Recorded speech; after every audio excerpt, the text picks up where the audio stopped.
నమస్తే. Welcome to our channel. నేను మీ పద్మావతి. నారా లోకేష్ గారికి డిప్యూటీ సీఎం పదవి అప్పజెప్తున్నారు అనే వార్తలు ఇప్పుడు సంచలనంగా మారాయి. అయితే నిజంగానే నారా లోకేష్ గారికి డిప్యూటీ సీఎం పదవిని ఇస్తారంటారా? ఒకవేళ ఇస్తే మరి ఆ పదవిలోని ఇప్పటికే మనకి పవన్ కళ్యాణ్ గారు ఉన్న సంగతి అందరికీ తెలిసిందే. మరి పవన్ కళ్యాణ్ గారిని ఏం చేస్తారు? మరి ఇవన్నీ కూడా తెలుసుకునేందుకు ఈరోజు మనం ప్రముఖ ప్రొడ్యూసర్ నటికుమార్ దగ్గరికొచ్చేసాం. ఆయనతో మాట్లాడి దీనికి సంబంధించిన విషయాలన్నీ తెలుసుకునే ప్రయత్నం చేద్దాం. మీరు కూడా చూసేసి నమస్కారం నమస్తే సార్. అమ్మా. సార్ యాక్చువల్‌గా ఎప్పుడైతే కూటమిలోకి పవన్ కళ్యాణ్ గారు వెళ్లారో అప్పుడే అన్నారు. చంద్రబాబు గారు చాలా తెలివైన వారు. మీరు వెళ్ళినా మిమ్మల్ని ఏదో ఒక రకంగా తొక్కేస్తారు అనే మాటలు అప్పట్లో వినిపించాయి. అయితే దాన్ని ఇప్పుడు వాస్తవం చేస్తున్నాయి అంటూ ఇంకొన్ని టాపిక్స్ బయటకు వస్తున్నాయి. అయితే నారా లోకేష్ గారికి డిప్యూటీ సీఎం పదవి అప్పజెప్తారు అని పార్టీలోనే మాటలు వినిపిస్తున్నాయి. బట్ మనకి ఇప్పటికి బయటికి ఏమీ తెలియలేదు. ఒకవేళ నిజంగా అప్పజెప్తే మరి ఆ పార్టీలో ఇప్పటికే పవన్ కళ్యాణ్ గారు పదవిలో ఉన్న సంగతి అందరికీ తెలుసు. మరి పవన్ కళ్యాణ్ గారికి ఏమిస్తారు? లేకుంటే ఇస్తారా? లేకుంటే తీసేస్తారంటారా అది? ఇప్పుడు తప్పులేదు. హ్మ్. వాళ్ళ పార్టీ వాళ్ళు, వాళ్ళ నాయకుడికి డిప్యూటీ సీఎం అడుగుతున్నారు. వాళ్ళ హ్మ్. ఆయన క్యాడర్‌ని అడుగుతున్నారు. తప్పులేదు. హ్మ్. ఇది లోకేష్ గారిని సీఎం చేయాల్సి, డిప్యూటీ సీఎం చేయాలి, డిప్యూటీ సీఎం చేయాలి. వాళ్ళు జనసేన నాయకులు ఏమడుగుతున్నారంటే, మా నాయకుడిని ఎప్పుడో మేము సీఎం చూడాలనుకుంటున్నాం. హ్మ్. మా నాయకుడిని సీఎం చేయండి. లోకేష్ గారిని డిప్యూటీ సీఎం చేయండి హ్మ్. అని అడుగుతున్నారు. దానికి చైర్మన్‌గా చంద్రబాబు నాయుడు గారు ఉంటారా లేదా అనేది ఆయన డిసిషన్ తీసుకోవాలా. ఇది అన్నీ కూడా కార్యకర్తలు అడుగుతున్న ఆళ్ళ మనోభావాలు చెప్తున్నది మాత్రమే. డిప్యూటీ సీఎం చేస్తారా? లేపోతే ఇంకొక 4, 5 మంత్రి పదవులు ఇస్తారా లోకేష్ గారికి అనేది చంద్రబాబు నాయుడు గారి ఇష్టం. ఆయన్ని డిప్యూటీ సీఎం తీసి సీఎం చేస్తారా?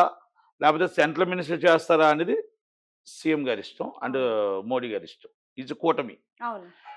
ఆళ్ళ కార్యకర్తలు అభిమానంతో అడుగుతారు. తప్పేముంది? సీఎం, సీఎం అంటారు. డిప్యూటీ సీఎం, డిప్యూటీ సీఎం అంటారు. దానికి ఆన్సర్ చంద్రబాబు నాయుడు గారు చెప్పలేదే. దానికి ఆన్సర్ మన పవన్ కళ్యాణ్ గారు చెప్పలేదే. దీంట్లో ఎక్కడ గొడవ ఉంది? లేదు. రెండోది స్వీయం లోకేష్ గారున్నా, పవన్ కళ్యాణ్ గారున్నా, చంద్రబాబు నాయుడు గారున్నా ప్రజలకు మనం మంచి చేయాలి. ప్రజలకు మనం పాలనలో మనం ఏం చేసాము అనేది మనం చెప్పగలగాల. ఈరోజు లోకేష్ గారు ప్రజా దర్బార్‌లో మనం ఎన్ని కార్యక్రమాలు చేశాం. ఎన్ని వేల మంది ప్రజా దర్బార్‌కొచ్చారు. ఎన్ని సెటిల్డ్ అయ్యాయి. ఎంతమంది సంతోషంగా ఉన్నారని ఆళ్ళు వీడియో తీసుకొని, వాళ్ళ వీడియోని సోషల్ మీడియా ద్వారా చెప్పగలగాల. ఒకటి. పవన్ కళ్యాణ్ గారు పంచాయతీలో మనం ఎంత ప్రాబ్లమ్ సాల్వ్ చేసాం. 13,200 పంచాయతీల్లో మనం అప్పుడు ఎంత అప్పుండే, ఎంత ఖర్చుండే, ఎంత ఇన్‌కమ్ ఉండే, మనం ఈ 6 నెలలు, 7 నెలల్లో మనం ఎంత డెవలప్ చేసాం. ఈ అవినీతిని ఎంత కాపాడాము అనేది పవన్ కళ్యాణ్ గారు చెప్పాలి. ప్రజల కోసం. అవును. అలాగే మొత్తం టోటల్‌గా ఫారెస్ట్ డిపార్ట్‌మెంట్‌లో ఎర్రచందనం ఎంత మనం ఆహ్, ఆక్షన్ ఏసాం. ఎంత పట్టుకోగలిగాం, దొంగల్ని ఎంత పట్టుకోగలిగాం, ఎంత రికవరీ చేసాం, మనం మన్య ప్రాణుల్ని అడవిలో నుంచి మనం ఎంత కాపాడగలిగాం అనేది పవన్ కళ్యాణ్ గారు చెప్పాలి. సైన్స్ అండ్ టెక్నాలజీస్ మొత్తం టోటల్‌గా ఆంధ్రప్రదేశ్‌లో ఈ science and technology very different better thing is Hyderabad. Hyderabad తర్వాత మనం ఆంధ్రప్రదేశ్‌లో సైన్స్ అండ్ టెక్నాలజీ మనం ఎంత పెంచగలిగాం, ఎలా different different science and technology కోసం మనం ఏం ఫర్దర్‌గా కొత్త కొత్త స్టెప్స్ ఏసామనేది అది పవన్ కళ్యాణ్ గారు చెప్పాలి. చంద్రబాబు నాయుడు గారు రాష్ట్రంలో 5,00,00,000 మందికి 164 సీట్లు ఇచ్చారు కాబట్టి, ఈ 164 సీట్లకి మనం అమెరికన్ ఎంబసీ తీసుకొచ్చామా? మనం టోటల్‌గా అన్ని ఎంబసీల్లో మనం టోటల్‌గా ఎన్ని ఎంబసీలు ఎప్పుడు తేగలుగుతాం? మన పిల్లలందరికీ కూడా మనం ఇక్కడ ఉద్యోగాలు వచ్చే అవకాశాలు వచ్చే విధంగా మనం ఎక్కడో బెంగుళూరు, మన హైదరాబాదు, మన చెన్నై ఎళ్ళకుండా మన రాష్ట్రంలో మనం పిల్లలు ఇక్కడే మన మొత్తం టోటల్‌గా ఉద్యోగాలు చేసుకోవడానికి గాని, కౌన్సెలింగ్‌కి ఎళ్ళేటట్టు గాని, వాళ్ళ ఇంటర్వ్యూస్‌కి ఎళ్ళేటట్టు గాని మనం ఏమైనా ఏర్పాటు చేసామా? అలాగే మనం ఎన్ని లక్షల మందికి ఉద్యోగాలకి మనం ఈరోజు ఉపాధి కల్పించడానికి మనం నిరుద్యోగులకి ఉపాధి కల్పించగలిగాం. అలాగే మనం మొత్తం టోటల్‌గా రాష్ట్రంలో పేదవాడిని మనం ఏ విధంగా పెన్షన్ ఇచ్చి 4,000 కాపాడామో, మిడిల్ క్లాస్ ఫ్యామిలీస్‌కి మనం జీతం పెంచామా? జీతం పెరిగిందా? ఆ జీతం పెరగడానికి రేట్లు పెరిగాయి. బస్సు రేటు పెంచారు. మీరు సినిమా టికెట్ రేటు గత సంవత్సరం 100 ఉంటే 150, 250 చేశారు. మొత్తం కందిపప్పులు, ఉప్పులు, పప్పులు అన్నీ పెరిగాయి. మిమ్మల్ని నమ్ముకొని మిడిల్ క్లాస్ ఫ్యామిలీస్ మరి అంతమంది ఓటు రాత్రి 2 గంటల దాకా వేస్తే వాళ్ళకి మనం ఏం న్యాయం చేసాం? ₹1,200 మనం గ్యాస్ ఇచ్చామా? వాళ్ళకి ఏమైనా 500, 600కి మన మిడిల్ క్లాస్ వాళ్ళకి ఇవ్వగలుగుతున్నామా? వాళ్ళ పిల్లలు, మిడిల్ క్లాస్ ఫ్యామిలీ పిల్లలు బెంగళూరులో, హైదరాబాద్లో, చెన్నైలో జాబ్ చేసుకోకుండా మనం నిరుద్యోగ వృత్తి చేసి మనం ఇక్కడ మన తల్లిదండ్రుల దగ్గర వాళ్ళ పిల్లలు జాబ్ చేసుకునే విధంగా మనం ఏమైనా ఏర్పాటు చేయగలుగుతున్నామా? ఆ పిల్లలందరూ ఇక్కడ జాబ్ చేసుకొని వెళ్తే ఆ తల్లిదండ్రులు ఆనందంగా ఉండి రెంటలు తగ్గి, ఖర్చులు తగ్గి, ఆ డబ్బు ఆ తల్లిదండ్రులు ఇక్కడే ఉంటుండగా వచ్చిన కొంత జీతమైనా వాళ్ళకి కొంత మిగిలి తల్లిదండ్రుల దగ్గర నుండి చూసుకుందాం అనుకుంటారు. అదే బయట రాష్ట్రాల్లో ఉంటే చాలీచాలని జీతంతో చాలీచాలన ఫుడ్ తిని చాలా కష్టాలు పడి ఆ తల్లిదండ్రులు పిల్లలు ఒక్కాడ ఉండే బదులు మమ్మల్ని చంద్రన్న వచ్చాడు, మా ఉద్యోగాలు మా ఊర్లోకి వస్తాయి అని ఆశని మీరు నిలబెట్టారా? ఒకవేళ రాకపోతే ఎప్పుడులోగా నిలబడతారు? ఎప్పుడులోగా మనకి మొత్తం టోటల్‌గా ఎంప్లాయ్‌మెంట్స్ వస్తాయి? 2014 దాకా 2019 నుంచి మాకు వచ్చే మాటల గారడీలొద్దు. ప్రజలు అడుగుతున్న మాట ఇది. నేను అడుగుతున్న మాట కాదు. మాటల గారడీలొద్దు. మేము చేతులతో మాకు ఎంత జరిగిందని చూపించండి. ఎంతమందికి ఉద్యోగాలు ఇచ్చారని చూపించండి. దయచేసి పేదలకు మంచి చెయ్యండి. మీరు ఏ పదవి తీసుకున్నా, పదవున్నా, పదవి లేకపోయినా పోలవరం పూర్తి చేయండి. అమరావతి పూర్తి చేయండి. పేద ప్రజలందరికీ కూడా డెవలప్ చేయండి. అంతే తప్ప ఉద్యోగాలు వచ్చేటట్టు చూడండి. అంతే తప్ప మీకు డిప్యూటీ సీఎం ఇచ్చినా, పవన్ కళ్యాణ్ గారికి సీఎం ఇచ్చినా, లోకేష్ గారికి డిప్యూటీ సీఎం ఇచ్చినా, సీఎం ఇచ్చినా అడిగేది ఒకటే. విద్యలో, వైద్యంలో, అన్నిటిలో ప్రాణాన్ని కాపాడే విధంగా ఆ ఆడపిల్లల్ని, ఆడబిడ్డల్ని, ఆ పిల్లల్ని ఉద్యోగాలు మన రాష్ట్రంలో వచ్చే విధంగా చేయాల్సిన బాధ్యత గవర్నమెంట్ మీద ఉంది. ఇది ఒక్కసారి ప్రతి ఒక్కరు గుర్తు చేసుకోండి. మీరు కార్యకర్త సీఎం కాదు. ఇస్ ద వర్క్ అని అనండి. మీరు డిప్యూటీ సీఎం అని అనకండి. మీరు డిప్యూటీ సీఎం అంటున్న మీ తెలుగుదేశం కార్యకర్తలు ఐటీ శాఖలో మనం ఎంత అభివృద్ధి చెందాం, మీరు విద్యాశాఖలో ఎంత అభివృద్ధి చెందాం, లోకేష్ గారు మొత్తం టోటల్ ప్రజా దర్బార్లో ఎన్ని వేల మందికి వస్తున్నారు, ఎన్ని వేల మందికి వర్క్ చేస్తారు. ఇస్ సపోర్టెడ్ సోషల్ మీడియా చెప్పండి. అంతే తప్ప మన స్వార్థం కోసం, మనం పదవుల కోసం కాదు. ప్రజలు మనకు ఎందుకు ఓటేశారో చెప్పాలి తప్ప మనం టైం వెళ్ళిపోతూ ఉంది. ఆ టైంని మనం మన పదవుల కోసం మనం ఆకాంక్ష పడొద్దు.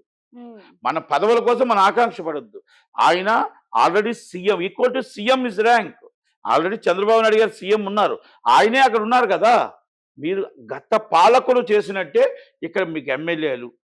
ఒకటి మాత్రం నేను చెప్పగలుగుతా. మద్యం ఏరులే పారుతుంది.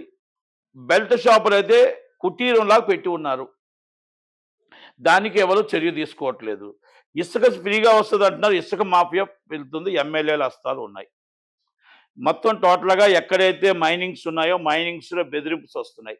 అలాంటివన్నీ కూడా దండుకుంటున్న వాళ్ళు కొంతమంది టీడీపీ వాళ్ళు ఉన్నారు. వాళ్ళ మీద మనం ఏమైనా యాక్షన్ తీసుకుంటున్నామా? గవర్నమెంట్ ఆఫీసర్స్ మీద ఏమైనా యాక్షన్ తీసుకుంటున్నామా? అలాంటి వాళ్ళ మీద తీసుకొని పాలన మనం కొత్తగా ఏమైనా చూపించగలుగుతున్నామా? పంచాయతీలో అవినీతి తాండవం వెళ్తుంది. దాని మీద ఏమైనా యాక్షన్ తీసుకోగలుగుతున్నామా?